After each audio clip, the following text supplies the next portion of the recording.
História de Sucesso Pod de hoje traz um amigo muito querido, de bastante tempo. Ele que é um cara, assim, de vida pública, mas eu digo assim, com um coração gigante, porque às vezes a vida pública deixa as pessoas, assim, um pouco retraídas, tal, mas ele não. Ele é um cara do povo, ele é um cara que tá sempre à frente, sempre querendo transformar. E eu tenho a honra de trazer aqui Roberto Freitas. Obrigada, Robertão. Obrigado, Lilian. Prazer imenso poder estar aqui com você, do seu lado, né? Uma referência aqui da nossa cidade, região do Brasil. Obrigada. A gente se conhece já há um bom tempo, né? Sempre trabalhando com essa parte de inspirar as pessoas, do conhecimento. Então, para mim, prazer muito grande estar aqui. Que legal. Roberto, eu estava comentando, mais de 20 anos de vida pública. Você começou como estagiário. Que legal! Tem uma história bem longa, né, dentro da gestão pública, assim, eu tenho muito orgulho. Resume essa parte do estagiário aí, porque muitas pessoas acham que, eu tenho que começar, sabe, eu vou procurar um trabalho, eu quero lá uma mesa com uma secretária e tal. Gente, não existe quem tem sucesso e não começou lá de baixo. E estagiário, às vezes as pessoas têm um certo preconceito. E eu acho que estágio é a melhor oportunidade que você tem de aprender alguma coisa, não é? Lilian, não existe mais não tem, igual pode ter. Pessoa que fez mais estágio na vida do que eu. Que legal. Eu fiz curso técnico, fiz estágio na antiga Saturnia, né? Hoje, eu lembro, nossa, hoje abafa o caso. Baterias Eliar, fui estagiário lá há 2 anos e meio. Aí eu fiz Direito, fui para a FAD, né? No 3º ano da FAD já comecei a estagiar. Que legal. Tive uma oportunidade na Câmara Municipal de Sorocaba, estagiei 2 anos na Câmara. Na época, prefeito Renato Amari. Nossa, Renato, querido. De lá eu fui para o SAI, Serviço Autônomo de Água e Esgoto, na parte jurídica, né? E fiquei mais 2 anos como estagiário lá no SAI. Então, de estágio eu conheço dessa parte de aprendizado. E, assim, o estágio tem uma importância muito grande na formação profissional. Eu imagino. Né? Porque, assim, estágio, vou falar uma palavra meio chula, mas não me entendam mal. Estágio normalmente é o trouxa, tá? Dá para o estagiário. Só que o estagiário é quem mais aprende. Eu falo isso porque, assim, eu aprendi muito também como estagiária. E eu também fiz Direito, sabia? Nós somos amigos. Qual faculdade? Eu fiz o NIP, mas eu já tinha... Legal, a primeira faculdade... Muitos amigos. Pois mas eu fiz Direito, eu já tinha a minha empresa. Depois de 15 anos sem estudar, eu prestei vestibular para fazer Direito. E como eu não tinha tempo de fazer estágio normal, assim, todos os dias por conta da empresa, eu prestei concurso para o Juizado Especial. E passei no concurso. Então, todas as quartas-feiras eu ia fazer audiência de conciliação. O pessoal me chamava de meritíssima. Não, olha, Direito, assim, eu gosto muito de humanas, né? Eu era da parte de exata, fazia eletrotécnica, mudei completamente. Quando era jovem ainda, percebi que aquilo não era o caminho que eu queria seguir.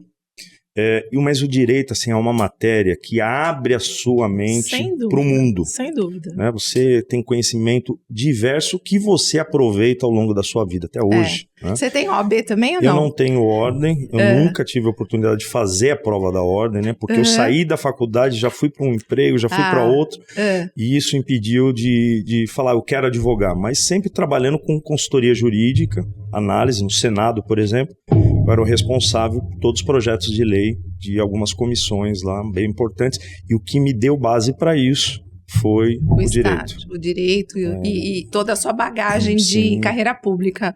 Agora, eu vou lembrar de uma passagem pitoresca, porque assim, plena pandemia, eu participava de um grupo de empresários e aquele grupo, assim, o pessoal estava muito deprimido, muito deprimido. Eu via as mensagens, eu falava, gente do céu, eu preciso fazer alguma coisa.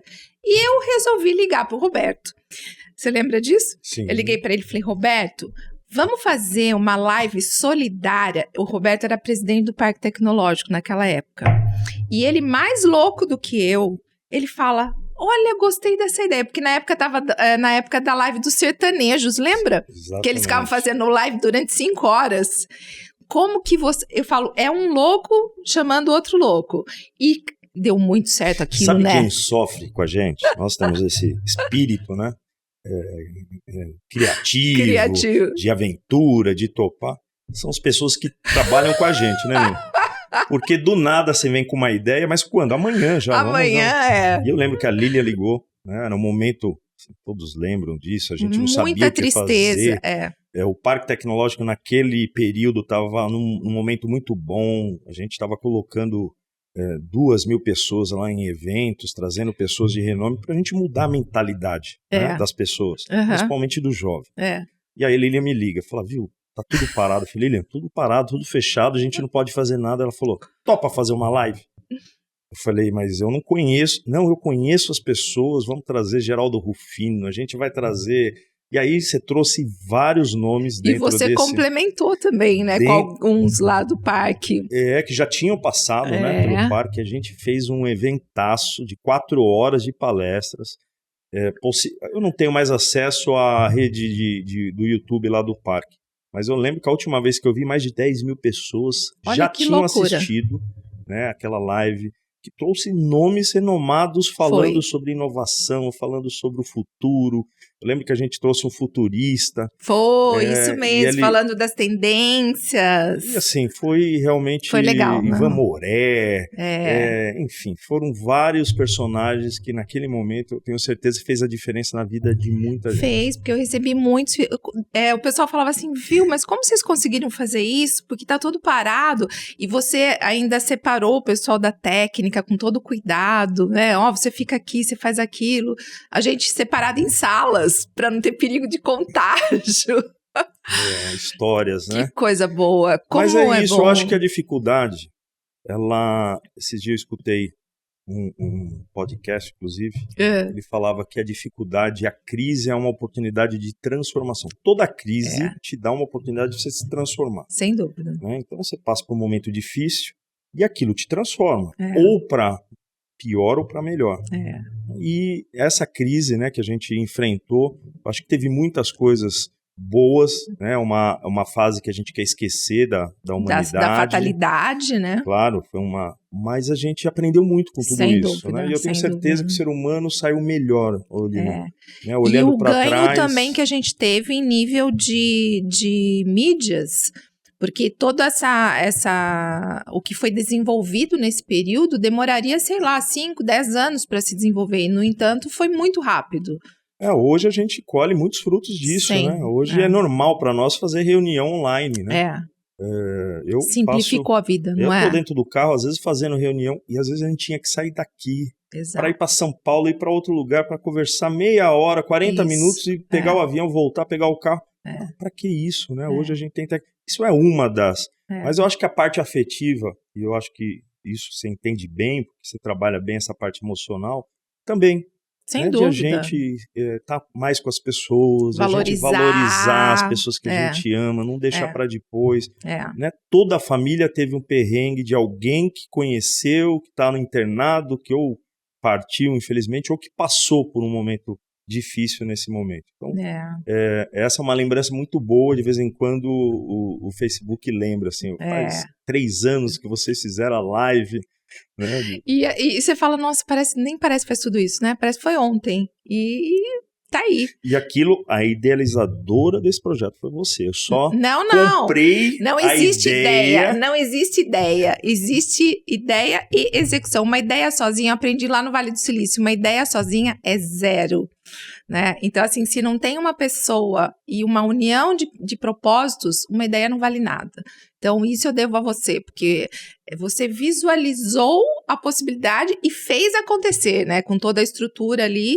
E eu tenho certeza que muita... E a gente ainda conseguiu arrecadar fundos para o GEPASSE na época. Verdade. Fizemos Lembra disso? Uma ação social. Enfim, é muito legal isso, foi né? Muito legal. E baseado nisso, desde que eu te conheço, eu vejo você envolvido nessas questões de fomentar economia, gerar empregos. Você é muito preocupado com questão de inovação, o que são poucas pessoas que têm essa visão, né? Talvez até por isso você tenha ido para Brasília, porque você visualiza a necessidade. E hoje em dia, se a gente não tiver antenado com as tendências, a gente vai estar fora do mercado. Eu sou uma pessoa que busco muito isso, mas quero que você fale um pouco sobre essa importância da gente estar conectado com as tendências. Acho que é extremamente importante. E essa é uma preocupação, porque as gerações, ela tem um período, né, da cultura dela. A geração dos nossos pais, a nossa geração que já nasce com o smartphone na mão. Então, assim, tudo mais rápido. E cada vez mais, esse período dessa nova geração está diminuindo. Né? Então, o que a gente está fazendo hoje, possivelmente daqui a alguns anos, não tem mais sentido. É outra. Profissões que não existem hoje, os jovens estarão ocupando amanhã. Né? Inteligência artificial, por exemplo. Chegou agora, e quem nasceu há 10 anos atrás nem imaginava que ia trabalhar com inteligência artificial. E hoje não tem como você falar de desenvolvimento, seja em qualquer área, se não pensar em inteligência artificial. Né? Você acabou de voltar dos Estados Unidos, do Canadá, né? Eles estão muitos passos à frente, entendendo isso. Né? Dentro do poder público é a mesma coisa. Né? O poder público ele não tem o poder de gerar riqueza. Quem gera riqueza é a iniciativa privada. Né? O capitalismo tem os seus problemas, mas o capitalismo é o que traz a riqueza para as pessoas, a oportunidade delas vivenciarem os seus sonhos. Né? E se a gente souber explorar bem isso, eu acredito que a gente consegue transformar uma localidade. Eu sempre pensei no desenvolvimento econômico como um motor realmente da cidade.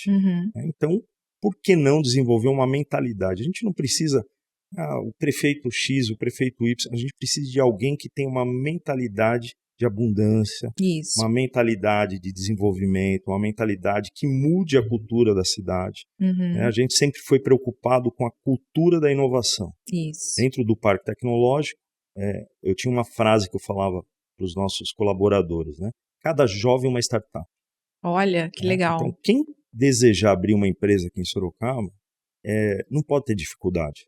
Eu trabalhei nos últimos 15 anos melhorando o ambiente de Sorocaba para que, se alguém quisesse abrir uma empresa, ela não demorasse 30 dias. Que legal. Lá atrás eram 60, depois a gente conseguiu diminuir para 40, hoje é horas.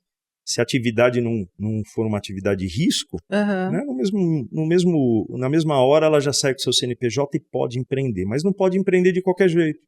Né? Tem que qualquer custo. A qualquer custo, que cobra. Né? Ou a pessoa ela se dá muito bem nessa área ou ela sai frustrada. Exato. E a nossa preocupação dentro do poder público, na área que eu atuei, era como a gente capacita essas pessoas. Traz o SEBRAE, que é uma entidade importante, traz a associação comercial como uma entidade, traz parceiros que podem ajudar a nossa população a empreender, a entender. Não é só empreender, o intraempreendedor também. Sem dúvida, que é fundamental. Como trabalho dentro de uma empresa, olhando aquela empresa como uma empresa que poderia ser minha. Né? Desenvolvo. Né? E aí, quando a riqueza é gerada na cidade, o dinheiro ele fica na cidade. Exato. E quando o dinheiro fica na cidade, a gente prospera. Todo mundo ganha. Sorocaba só é o que é, porque tem uma cultura, né, de negócio. Sem dúvida. Se a gente pegar lá no passado a história, né, da Feira dos Moares, é uma história linda, maravilhosa, que passavam todos os povos e se reuniam em Sorocaba para fazer negócio. Então, desde aquela época, a cidade já foi criada com essa cultura, que contrapõe com a cultura de um Brasil que foi escravizado. A gente tem uma mentalidade ainda de eu não posso, eu não devo, né, muito acanhada na parte de desenvolvimento. Lá fora a gente fala que o brasileiro tem síndrome do vira-lata. É isso, né? É isso. Uma cultura de toma lá da cá, né? Quando trazia um espelhinho para o índio entregava o ouro. Então, assim, se eu der isso, você me dá aquilo. Essa cultura, por mais que pareça maluco, ela vem impregnada na cultura da população. E o que a gente tem que fazer, assim, o Brasil é um país maravilhoso. Não tem um país, você conhece muitos países. Quanto mais eu viajo, mais eu amo o Brasil. E aí você vê a riqueza que a gente tem. É um povo maravilhoso. É um povo trabalhador. É um povo hospitaleiro. É um povo que gosta, né, de criatividade. Nós somos um povo criativo. E flexível. Exatamente. Né? A gente tem resiliência. Não temos grandes problemas, por mais que a gente sofra algumas catástrofes, como estamos à frente aí no Rio Grande do Sul, mas é um povo, né, um país que dá oportunidade, que se une. Assim, se nós conseguimos trazer essa mentalidade de desenvolvimento, de riqueza, essa mentalidade de ir para frente, de não desistir, de empreender. Ninguém para esse país. É verdade, então, é verdade. Assim, eu tenho muito e eu orgulho até acho que muitas entidades fora gostam da gente ter síndrome de vira-lata, porque a gente fica menos competitivo. Porque quando eu estava andando no Canadá, eu andei muito lá para conhecer, eu gosto de caminhar e tal. As pessoas põem a bandeira na frente das casas. Orgulho da onde mora, orgulho do país. E a gente tem que resgatar isso em nós, ter orgulho de ser brasileiro. Quando eu falava dentro do Uber, por exemplo, que eu amo o Brasil, que o Brasil é maravilhoso, eles falavam, é mesmo? Porque acho que quem foi antes de mim e eles perguntavam, a pessoa falava, o Brasil é péssimo, porque o Brasil... Gente, o Brasil não é péssimo, o Brasil é maravilhoso. Então, assim... isso que você está falando é de uma grandiosidade assim, incrível, porque nós precisamos de mais pessoas pensando desse jeito, com esse carinho, com esse cuidado, principalmente alguém que está na área pública. Porque nós aqui da área privada, se a gente não acreditar que o Brasil é bom, a gente vai embora, né? Como muitos já fizeram. E a gente está aqui segurando as pontas. Mas a gente também precisa de pessoas fazendo esse trabalho na área pública com essa consciência.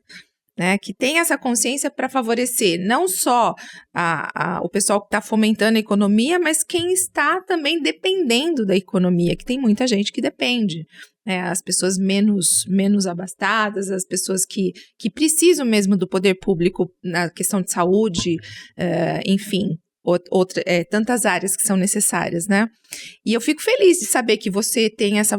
Eu já te conheço, eu sei do seu caráter, eu sei que você é uma pessoa, até porque... Por isso que eu trouxe para contar essa história de sucesso aqui, porque isso é uma história de sucesso. Você se manter com caráter ilibado dentro da administração pública, com bons princípios, uma família estruturada como você tem a sua...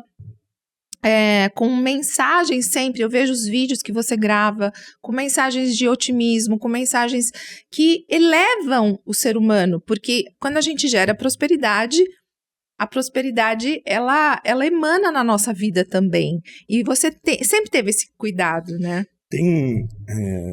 Acho que tem um princípio que fala que, né, o poder revela as pessoas, né? O dinheiro e o poder são algo muito perigoso para quem não sabe lidar com isso. Exato. E, assim, um princípio que eu acredito muito, que o dinheiro, ele revela aquilo que está dentro de você, ele potencializa. Isso. Se você é uma pessoa mesquinha, se você é uma pessoa desonesta, se você é uma pessoa, né, que não colabora, não tem sensibilidade, o dinheiro vai te trazer para você, possivelmente, ser uma pessoa má, ser uma pessoa que não tem empatia, uma pessoa que só pensa no dinheiro em si. Né? E o poder é a mesma coisa. A política, infelizmente, ela está nesse nível justamente porque as pessoas que se colocam à disposição, às vezes são pessoas que não têm interesse coletivo, né? Têm um interesse particular. Tá.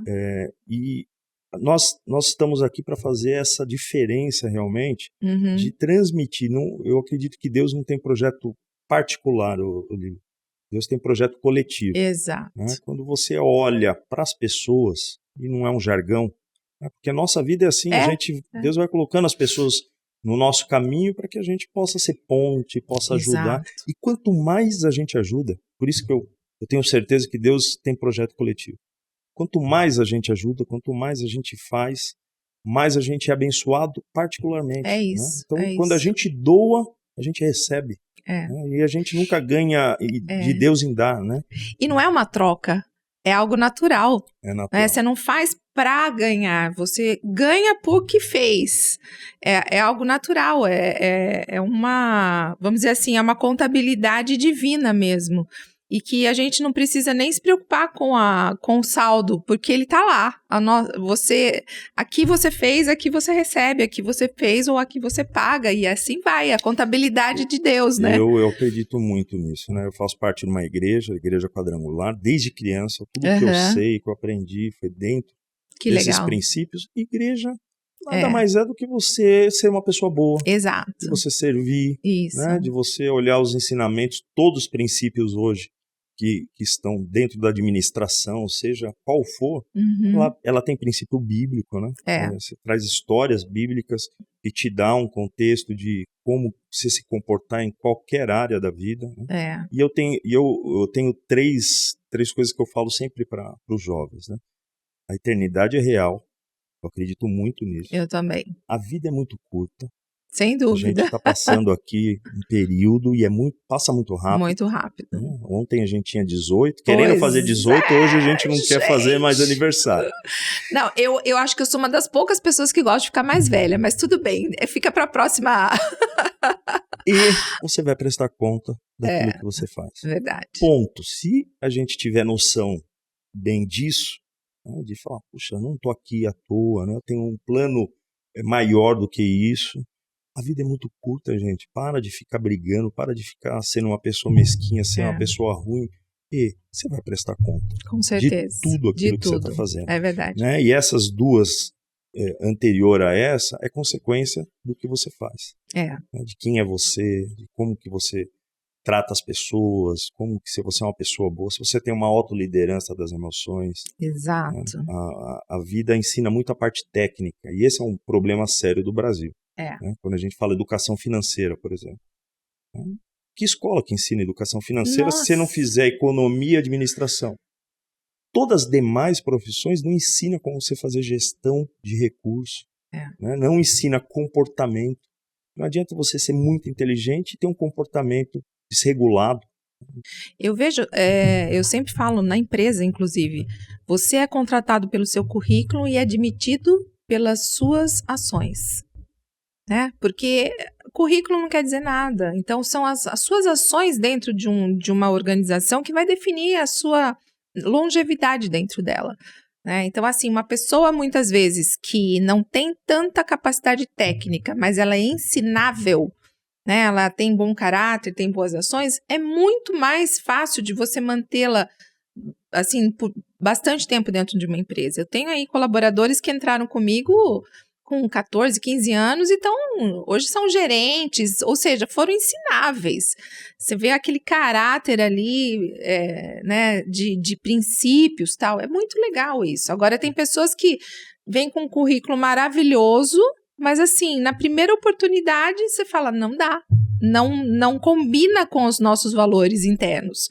E é isso mesmo, então a gente tem que trabalhar isso, e quando a gente se conhece, quando você sabe o que você aceita, o que você não aceita, né? Até onde qual é o limite daquilo que você aceita, fica muito fácil a gente conviver com as pessoas, né? Porque os ruins naturalmente vão saindo.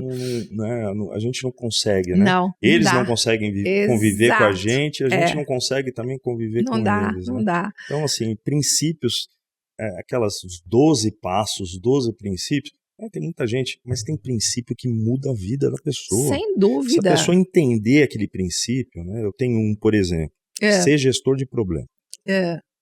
Qual a tua profissão? Eu brinco, eu sou gestor de problema. Ontem eu estava numa padaria, com o telefone na mão, resolvendo um problema. Aí tinha um amigo querendo me cumprimentar, esperou um pouquinho, ele falou, você correndo aí com o telefone, sempre atendendo. Eu falei, meu amigo, nós somos gestores de problema.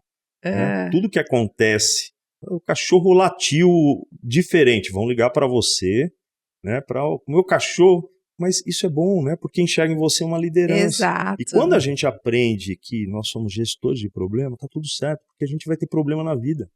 Você empreendedora, chega, eu não aguento mais porque só tem problema. Se você não entender que empreender é solucionar problema, resolver problema, você está na área errada. Né? Exato. Cresce dentro da empresa quem se interessa em resolver problema. Exato. Né? Aliás, todas as pessoas chegaram em algum lugar porque resolveram problemas grandes. Sim. Né? Davi, eu sou vou puxar um pouco espiritualmente, Davi resolveu um problemaço. Né? Tinha lá um gigante, ele enfrentou o gigante e daquilo ele se tornou rei de Israel, reconhecido até hoje, todo mundo ainda hoje fala do rei Davi, porque resolveu problemas grandes. E quando a gente muda essa chavinha de dormir e falar, meu Deus, minha vida, só problema aparece. Não, eu sou gestor de problemas. Eu estou aqui para resolver, né? E problemas estão aí para ser resolvidos por pessoas que tenham essa mentalidade. Então, assim, esse é um princípio que eu levo para minha vida. E as pessoas te procuram também para conselhos espirituais? Bastante. Bastante. Eu acho que a gente está passando, o Brasil, segundo a Organização Mundial da Saúde, é o país mais ansioso e depressivo do mundo. Né? Passamos os Estados Unidos, passamos grandes países. Olha isso. Então, existe hoje, né, um clamor silencioso na vida das pessoas que precisam ser tratadas. E uma das formas que eu entendo que isso pode ser resolvido é um encontro realmente de quem é a pessoa. Exato. Quem sou eu? Isso. Né? Qual o meu contexto aqui na Terra? Qual a minha missão? Qual a minha visão? Quais são os meus valores? E isso a gente encontra, né? Tem um encontro particular, uma intimidade diferente, de você fazer uma meditação de manhã, né? De você fazer uma leitura boa, fazer uma oração.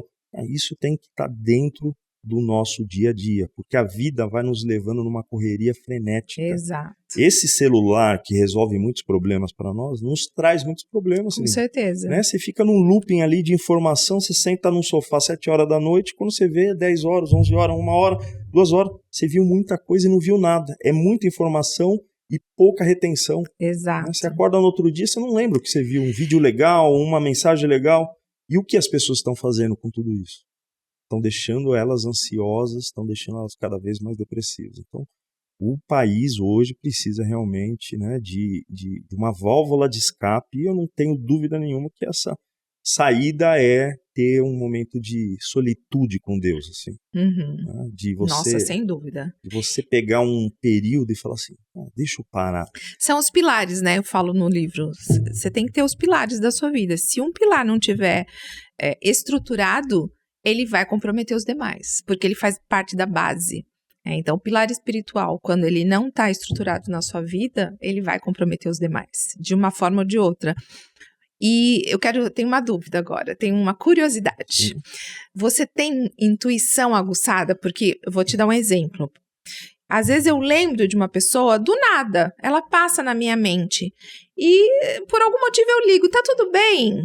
Mas olha, é impressionante. Poxa, tá acontecendo isso, isso e isso. E às vezes é uma palavra que você dá ali, às vezes é uma atenção que a pessoa tá precisando. Isso acontece com você? Você tem essas intuições? Sim, isso é coisa de mãe, né? É. Coisa de mãe que sente. Eu tenho, assim, histórias que eu já escutei de mães que pressentiu alguma coisa. Mas você, assim, Roberto, você sente isso ou isso é uma coisa mais... Eu acredito muito nisso como propósito. Eu acho que nada é por acaso. Tá. Né? De você encontrar uma pessoa, de você conversar ali 5 minutos com essa pessoa e esse bate-papo fez sentido para você. Tá. Ou às vezes fez sentido para aquela pessoa. Ou alguém mandar uma mensagem, ou você tá numa rede social, você vê, você lembra dessa pessoa, como você comentou, né? Vão lá no direct, meu amigo, saudade de você. Tudo bem, tal, né? tal. E a pessoa começa numa conversa que você fala, nossa, uma conversa de tudo bem, chegou num ponto que... Tinha um porquê ali, né? Você tá colaborando com a pessoa, né? Você tá fazendo parte de um momento ali importante, de uma decisão. Na vida, quem não tem conselheiros, possivelmente não chega em algum lugar importante. É verdade. Né? Você ter mentores na vida, e eu tenho mentores, que eles nem sabem que são meus mentores. Né? Entendi. A gente tem um amigo pessoal comum, que é o pastor Jefferson. Que antes, Jefferson, grande Jefferson. Deputado Jefferson. Eu tô com ele há 30 anos, é um amigo, companheiro, e é uma pessoa que eu modelo. Né? Olha que legal. Porque saiu, né, do nada, hoje ocupa posições importantes, é uma pessoa... Né, que tem uma visão coletiva de ajudar as pessoas, um coração sempre bom, pronto para ajudar. Um coração generoso, isso, né, uma pessoa conciliadora. Eu sou muito disso, né, de ser o conciliador da família, de ter briga assim, de você entrar no meio de grupos de amigos, falar, cara, vamos, pessoal do Deixa Disso, o Roberto do Deixa Disso. Vamos. Agora, um cara do Deixa Disso, que está na vida pública, tem que falar, né? Eu não tenho, eu comentava com o pessoal, eu evito de ter preferências, né? Mas todas as pessoas que querem fazer alguma coisa pela cidade têm meu apoio. Então, eu evito, realmente, por conta da minha postura profissional e das empresas e tal. Mas um passarinho me contou que você é pré-candidato a vereador. Da onde... o que você vai acrescentar enquanto vereador aqui para nossa cidade? Eu sei da sua capacidade, mas qual é sua vontade, assim, sua premissa?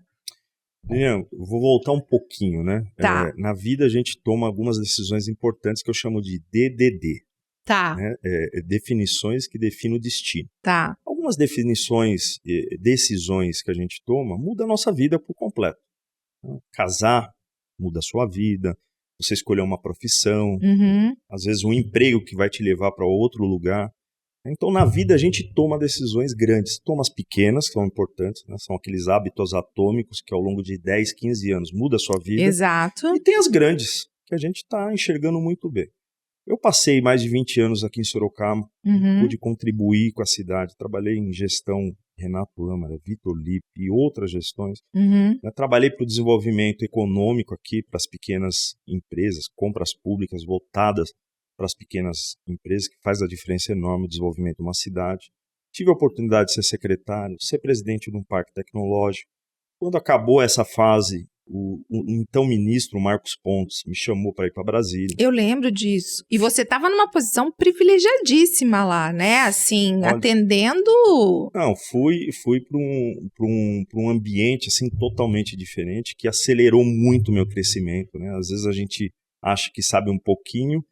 Quando a gente senta em algumas mesas, a gente sabe que não sabe nada, né? E começa a se conectar com pessoas, histórias e experiências grandes. Muita coisa bacana. Eu fiquei 3 anos com um astronauta, a história dele. Se um dia ele vier para Sorocaba, ele vai vir, eu vou trazer ele aqui fazer um podcast com você. Oh, vai ser uma alegria. Tenho certeza. A história dele é sensacional, incrível, né? De superação, né, e de conquista. Uma pessoa que saiu de uma família humilde, se tornar um astronauta, o único do Brasil, da América Latina, que foi para o espaço, né? Teve essa oportunidade. Fez ITA. Só quando alguém fala assim, eu fiz ITA... Pronto, dispensa comentários. Eu já abraço ele. Parabéns, meu amigo. Você cumpriu sua visão. Você entrou no ITA e saiu do ITA, você é uma pessoa diferenciada. Louvável. E eu tive essa oportunidade de ir lá, quando ele foi eleito senador com mais de 11 milhões de votos. Eu estava para voltar para Sorocaba, ele me chamou para ir para o Senado. Você ficou no Senado? E eu fiquei 1 ano no Senado. Também um outro ambiente, assim, totalmente agregador na minha vida profissional, né, do ambiente público, de gestão. Conheci pessoas com histórias, né? Os assessores em geral, a assessoria do Senado é a melhor do Brasil. Olha que legal. Você pede uma nota técnica lá, vem um livro, né? Aqui a gente acostumado de ler uma nota técnica de 2 folhas, lá vem um livro com referência. Nossa. Então, assim, é um ambiente realmente que agrega, né, que incentiva. Mas você tinha know-how para estar lá, né? E nesse período, chegou no final do ano, eu chamei minha esposa e falei, olha, ou a gente volta agora para Sorocaba, para contribuir com a cidade. Eu amo a cidade. Eu sei, cada 15 dias, 30 Sua família está aqui também, né? Eu gastava o recurso, né, que é escasso, para vir para Sorocaba, para estar aqui com os amigos, com família, para estar com as pessoas que a gente ama, uma cidade... Né, que a gente tem um carinho muito grande, que deu a possibilidade de a gente chegar onde a gente pôde chegar. Eu falei, ou a gente volta agora ou não volta mais. Morando bem, trabalhando num lugar sensacional, sonho de qualquer pessoa da gestão pública é trabalhar em Brasília, estar dentro do Senado, trabalhando com uma pessoa fora da curva, aprendendo, né, participando de reuniões que jamais poderia ter oportunidade na vida se não tivesse ao lado, né, do senador Marcos Pontes. E aquele período a gente teve que decidir, ou a gente volta para Sorocaba, ou a gente fica aqui e não volta mais. Tá. Aí eu vou tocar minha vida aqui, Sorocaba vai ser um local de passeio, de boas recordações. Coloquei isso na mão de Deus. Tá. Né, Senhor, caminha esse futuro. Né? E as coisas aconteceram, as portas se abriram, recebi confirmações que jamais, por vias normais, né, aconteceriam. E eu voltei para Sorocaba no final do ano. Né? Hoje eu sou pré-candidato a vereador. Faço parte de um grupo político. E a nossa proposta é uma proposta de trazer uma visão diferente, uma mentalidade diferente, de criar aqui dentro da política de Sorocaba esse conceito que você tem, que eu tenho, que as pessoas bem-sucedidas na vida... A política precisa de pessoas bem-sucedidas. É verdade. Não tenho nada o que fazer, eu vou para a política. Tá ao contrário, né? E às vezes a política não tem valor, e a gente está vivendo, às vezes, um caos, né, político de pensamento, porque as pessoas boas abrem mão de poderem participar, de poderem contribuir. Que bom que a gente tem o Roberto, né, gente? Vamos lá? Eu entendo que é uma missão, né? Eu vejo isso como uma missão. Assim, não é clichê, mas é uma missão realmente que a gente tem. Não, e não só missão, mas assim, bagagem. Porque o que eu vejo na questão política, muitas vezes, é que algumas decisões, elas são tomadas sem nenhum fundamento técnico. Apenas porque fulano precisa, sabe? Então, assim, é muito importante ter técnica, ter base, fundamento. Você é formado em direito, você teve uma vida pública, você conhece, você foi lá para Brasília, você sabe como as coisas funcionam. Então, trazer esse know-how para a nossa cidade, até para você poder estruturar e ajudar a estruturar, para que fique cada vez melhor. Não que seja ruim, mas para que fique cada vez melhor. Mas essa é a proposta, né? Quando a gente sai da cidade, a gente conhece uma outra cidade. A Sorocaba, no Brasil, está entre as 20 melhores cidades. Que coisa boa, né? No Ministério de Ciência e Tecnologia, eu pude viajar o Brasil inteiro. Conhecer grandes cidades muito boas, cidades ruins. Tá. Em cada cidade você aprende alguma coisa. E com certeza. Né? Você entra para conversar com a gestão, eles sempre estava acompanhado do senador, então eles sempre comentam dos projetos, né? Você fala, rapaz, que projeto legal esse. Né? Eu fiz agora uma pós-graduação na Facens de Cidade Inteligente. Que legal. E isso te dá também uma visão diferente da cidade, né? De como colocar uma cidade para servir as pessoas. Não vice-versa, o poder público não tem que ser serviço, ele tem que servir as pessoas. E como a gente traz inovação, tecnologia, dados abertos, conectividade, e a gente não está falando de mar de dinheiro não, a gente está falando de otimização de recursos. Criatividade. Quando a gente abre dados, eu estou falando para alguém que entende a importância disso, no trânsito cada vez mais caótico, as pessoas vivendo cada vez numa qualidade de vida pior. Sem dúvida. Como que a gente traz inovações? E você que viaja o mundo, eu tive a oportunidade também de fazer algumas missões internacionais. Quando você viaja o mundo, você começa a olhar outras coisas. Sem dúvida. E fala assim, por que não, né? Por que Sorocaba? Sorocaba está preparado para isso. É. Eu acho que quando junta tudo isso, a gente vem com um conceito diferente de olhar a política. Não é olhar a política só para dar nome de rua, não é olhar a política só para... fazer média. É fazer um papel importante que é fiscalizar. Isso... Sem dúvida. A vida da gente precisa disso. Fiscalização, o poder público precisa mais do que nunca. Eu acho que falta muita qualidade de não ser oposição, de ser fiscalizador para poder ajudar o executivo a desenvolver projetos importantes. E fazer ideias inovadoras. Adoro. Ideias inovadoras. Fiquem com essa frase, ideias inovadoras, porque tem tudo a ver com o Roberto. Gente, eu ficaria horas conversando com o Roberto, porque como a gente tem assuntos correlatos para falar. Uma admiração muito grande por tudo que você representa, pelo homem de bem que você é. Não tenho dúvida que você vai trazer coisas incríveis para nossa cidade. Desejo muito sucesso e obrigada por ter vindo. Deixa uma mensagem final pro pessoal aqui. Lilian, eu que agradeço, né? Você faz parte da história de Sorocaba, gratidão. Você e sua família. Não conheço uma pessoa que tem um conteúdo, que tenha a bagagem que você tem para ajudar, né, a cidade, e às vezes você não precisa estar no poder público para ajudar. Exato. Dentro da sua empresa, no seu círculo de amigos, você ajuda pessoas a se desenvolver. Gratidão. Eu queria agradecer aqui a Lilian, parabenizar pelo trabalho. Obrigada. Tem um projeto que chama Made in Sorocaba. Um dia eu vou colocar ele novamente para funcionar. São pessoas que são daqui e que levam o nome da cidade para longe. Você é uma delas. Gratidão. Sucesso, Roberto. Obrigada por ter vindo.